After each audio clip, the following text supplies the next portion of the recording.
Hi, I'm Kaylin Lepre with Mammoth Lakes Tourism, and today we're with Scott McGuire. He's the president of the Mountain Lab, a local company dedicated to developing gear for the outdoor athlete. So who better to tell us about backpacking than you, Scott? So thanks for being with us. Thanks for having me. Of course. This segment is brought to you in part by the New National Forest that wants to remind you to leave no trace. Planning ahead and preparing is a great tip for making sure you leave no trace. It's going to allow you to have the most fun, be safe, and leave minimal impact on the land and everywhere you're going. So we'll get more to planning for backpacking, but Scott, what is it about the Eastern Sierra that makes it so great for backpacking?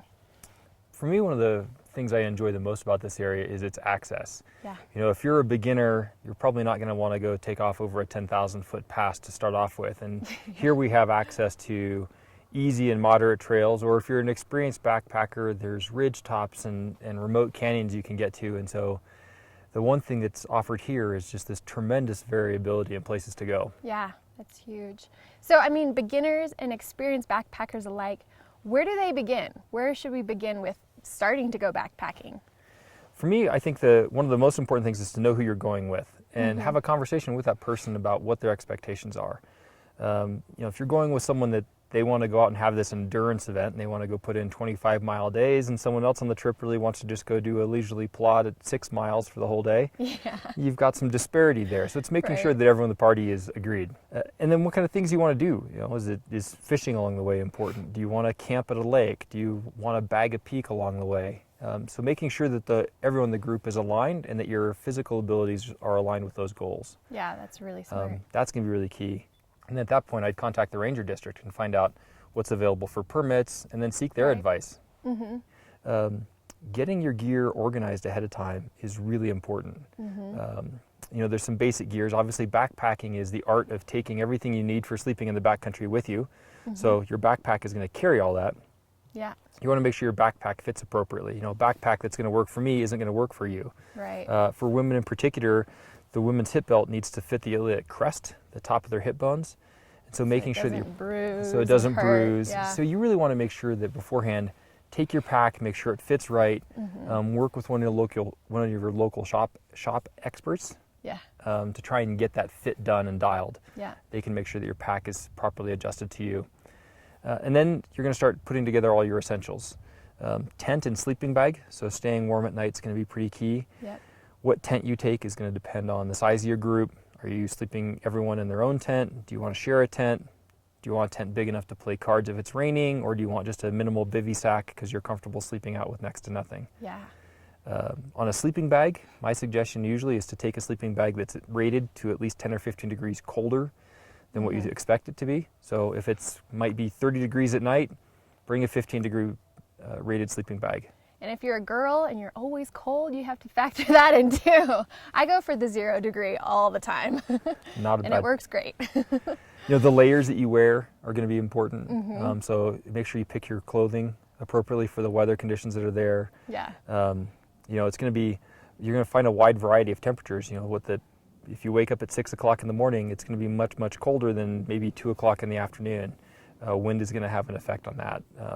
Kind of the still valleys are going to have a different effect. So you want to make sure that you're prepared for all those different temperature variables. Right. Food is a big part of your trip planning. Everything has to go in a bear canister. We're in bear country here.